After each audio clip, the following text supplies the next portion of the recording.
तो अगला नियम आपको मैं पढ़ा रहा हूं आज, सखंड। तो इसमें प्रश्न को पहले समझना है। प्रश्न का है सखंड एवं व्युत्क्रम की परिभाषा करें। सखंड और व्युत्क्रम के बारे में हमको बताना है। एक किसी वर्गाकार अभिव्यक्ति के लिए इनका मान ज्ञात करें और एक एग्जांपल दे करके भी समझाना है। तो सखंड का मतलब होता है ज्वाइंट, इंग्लिश में होता है सखंडन का मतलब एडजॉइंट होता है, यानी सहखंडन एडजॉइंट हो गया इसका इंग्लिश। किसी दिए गए वर्गाकार अभिव्यक्ति के लिए यह काम करेगा, वर्गाकार अभिव्यक्ति के लिए उसके सहखंड में परिवर्तन को सहखंडन कहा जाता है। तो सहखंड में परिवर्तन को सहखंडन कहा जाता है। तो पहले आपको सहखंड निकालना पड़ेगा और उसका हम परिवर्तन कर देंगे तो क्या हो जाएगा, सहखंडन। मान लीजिए कुछ के लिए एग्जांपल सिखा रहा हूं आपको, उसमें a बराबर a आपका सहखंडन हो गया a b c और d। अब इसका परिवर्तन जब होगा वो क्या हो जाएगा, सहखंडन। तो परिवर्तन कर दीजिए a b c और d, इस तरह से परिवर्तन। तो हमें इसको बनाने के लिए सबसे पहले क्या ज्ञात करना पड़ेगा, सहखंड। सहखंड का परिवर्तन सहखंडन का सिंपल परिभाषा समझिए। सहखंड का परिवर्तन, टी मतलब ट्रांसपोज होता है, परिवर्तन होता है। ए यानी सहखंड का परिवर्तन सहखंडन कहलाता है। सबसे सिंपल एग्जांपल हो गया। फिर व्युत्क्रम के बारे में, व्युत्क्रम अवयव इनवर्स ऑफ मैट्रिक्स के बारे में जानना है। इनवर्स अवयव क्या है, तो वही सेम किसी दिए गए वर्गाकार अभिव्यक्ति के लिए उसके सहखंडन, सहखंडन चाहिए इसमें, सहखंडन एवं सारणी के अनुपात को, सहखंडन और सारणी के अनुपात को व्युत्क्रम कहा जाता है। इसे ए इनवर्स के द्वारा सूचित किया जाता है तथा इसे निम्न रूप से परिभाषित किया जाता है। समझिए यहाँ पर यही पर आंसर मिलेगा, वर्गाकार अभिव्यक्ति होना चाहिए और उसमें सहखंडन निकलना चाहिए। सहखंडन निकलने रहेगा तो उसके बाद सारणी, और सारणी का भी मान चाहिए आपको। दोनों के अनुपात, अनुपात का मतलब होता है भागा बटा होता है, यानी कि सहखंडन बटा में सारणी। ए इनवर्स का डिफिनेशन होता है सहखंड बटा अनुपात, मतलब क्या होगा, सारणी, यानी सारणी के अनुपात, यानी कि सहखंड बटा में सारणी को हम क्या कहते हैं, व्युत्क्रम कहते हैं। सिंपल भाषा में याद करना होता है तो यही बताते हैं हम लोग कि सहखंडन बटा में सारणी। ठीक है, तो इसे निम्न रूप से परिभाषित किया जाता है, तो यानी कि अर्थात बताया गया कि ए इनवर्स बराबर क्या होता है, ए का सहखंडन बटा में सारणी। इसको हम सारणी कहते हैं, सारणी, यानी कि इंग्लिश में इसको एडजॉइंट ऑफ ए कहते हैं, यानी कि नीचे वाला क्या सारणी हो गया, जबकि सारणी का मान 0 नहीं होना चाहिए। हमारा जो भी सारणी का वैल्यू मिलेगा वो 0 नहीं होना चाहिए, तब हम आगे निकाल सकते हैं। तो इसके बारे में कुछ और बताना चाहते। इसके बाद कह रहा है ए हमेशा एक वर्गाकार अभिव्यक्ति हो, यानी जो भी हम सारणी का वैल्यू लेंगे वो कैसा होना चाहिए, वर्गाकार ही होना चाहिए। ए हमेशा एक वर्गाकार हो, यानी ए का जो भी हम कोई भी एग्जांपल लेंगे वो क्या होना चाहिए, वर्गाकार ही होना चाहिए। तो अब एग्जांपल लेते हैं। माना कि ए बराबर ए बी सी डी, दो बाई दो क्रम का वर्गाकार क्या है, अभिव्यक्ति है। एग्जांपल ले लिए, आप कुछ भी एग्जांपल ले सकते हैं। इसके बाद मैं दूसरा एग्जांपल लेकर बताऊंगा आपको। पहले संख्या में, पहले क्या है वैल्यू इसमें एबीसीडी का रखता हूं, फिर इसके बाद संख्या रखकर बताऊंगा। तो हमारे पास ए का मान, तो सबसे पहले आपको इनवर्स ज्ञात, व्युत्क्रम, ये सारणी हो गया और सारणी का हमको ए इनवर्स ज्ञात करना है। तो ए इनवर्स ज्ञात करने के लिए हमारे पास ए का मान यहाँ पर ऑलरेडी मान लिया कुछ समय के लिए, सारणी हम क्या निकालेंगे अब, सारणी, तभी हमारा क्या निकलेगा, सहखंडन। तो सारणी के लिए एक सूत्र होता है, तिरछा तिरछी गुना करते हैं। देखिए ए से डी में ए डी, बीच में सूत्र होता है इसका माइनस का, और बी से सी में क्या होगा, बी सी। सारणी निकल गया। 2 बाई 2 क्रम का सारणी सबसे आसान है, तिरछा तिरछी का करिए गुना। अब हमको निकालना है माइनर ऑफ सारणी, माइनर ऑफ यानी उप सारणी, उसका सहखंड, उसके बाद सहखंडन, उसके बाद ए इनवर्स। तो हमारे पास सारणी निकल गया। अब क्या निकलेगा हम माइनर। माइनर का मतलब होता है, ध्यान समझिएगा, सारणी हो गया M11 M12 M21 M22। तो हमें क्या चाहिए, सबसे पहले M11 चाहिए। तो M11 लेंगे ना, M11 देखिए ध्यान से, बहुत समझने वाली क्रिटिकल बात है। M11 लेंगे ना, जिस संख्या को हम लेते हैं उसके आमने सामने की भुजा समाप्त हो जाती है। M11 लेंगे ना, इसके आमने सामने समाप्त, क्या बच गया M22। और M22 की जगह पर क्या है, यहाँ पर है D, यहाँ पर ये D, तो इसका वैल्यू क्या हो गया D। अगला M12 लेंगे, अब क्या लेंगे हम M12, तो ये लेंगे तो इसके आमने सामने भुजा समाप्त, क्या बच गया 21, और 21 की जगह पर क्या है B बच गया। अगला हमारा है पॉइंट M21 लेंगे, इसके आमने सामने भुजा क्या होगी समाप्त, क्या बच गया M12 मान C। अगला M22 है ना, इसके आमने सामने भुजा समाप्त, क्या बच गया M11, कितना है।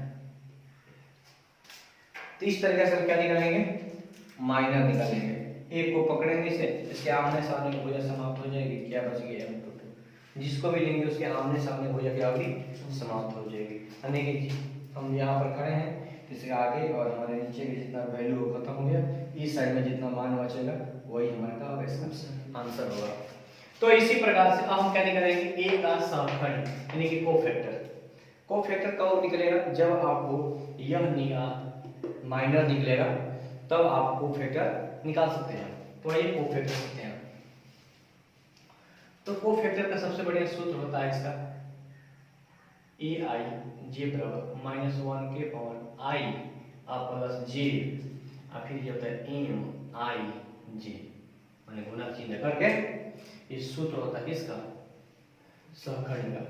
तो AIJ इसको भी थोड़ा सा यहाँ पर मैं लिखता हूँ A11 A12 A21 A22, ध्यान समझिएगा।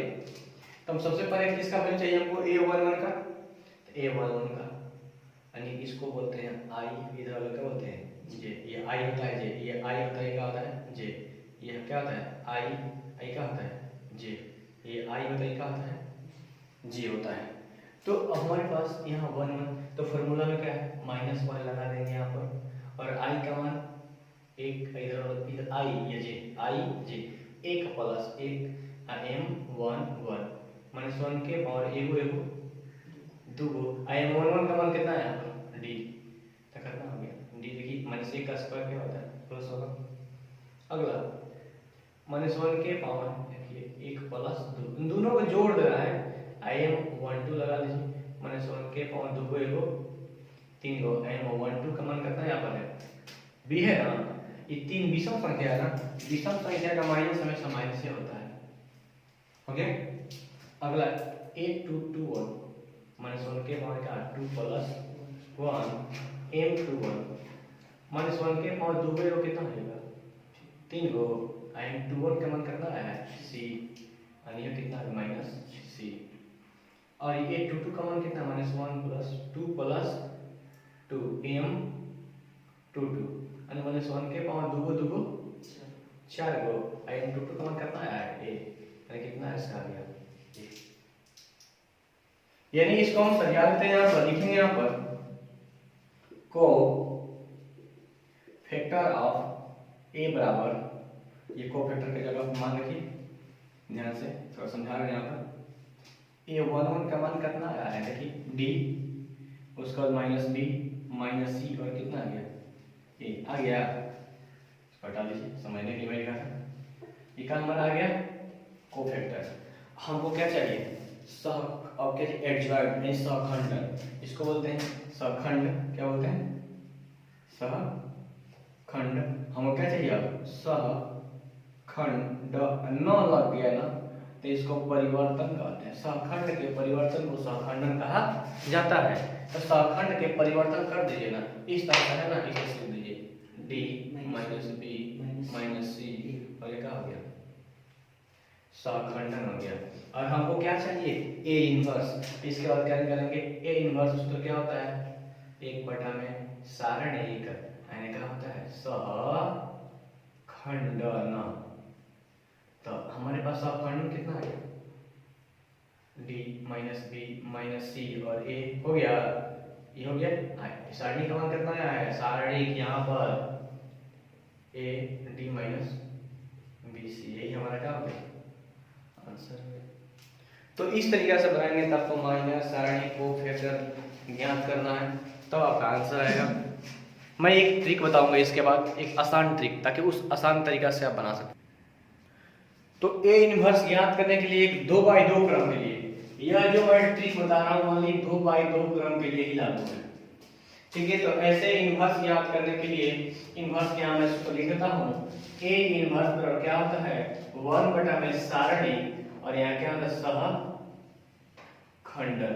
यही होता है ना।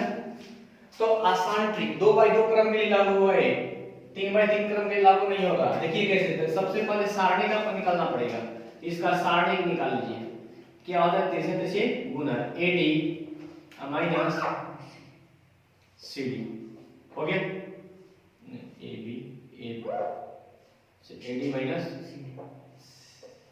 बी सी है ना, बी सी, ये क्या निकल गया आपका सारणी हो गया।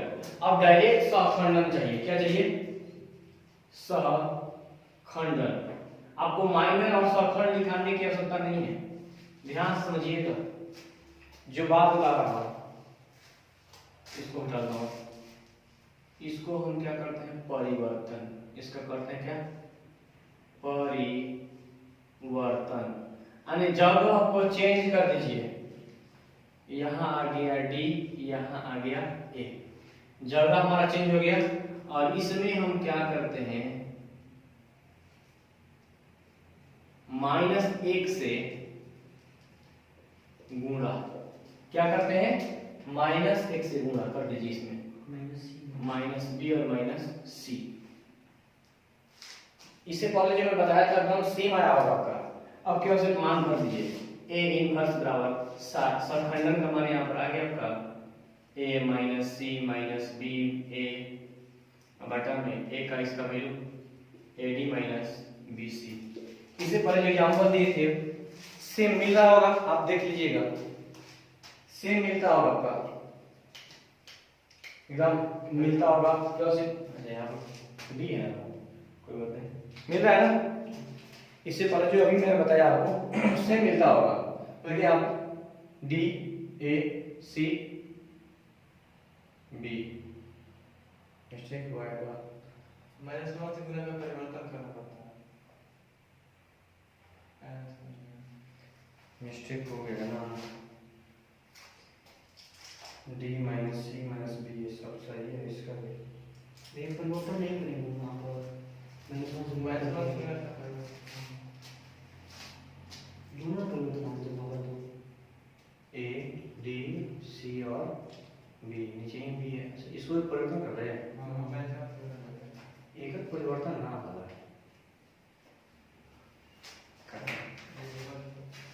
अच्छा वीडियो रुक जाएगा।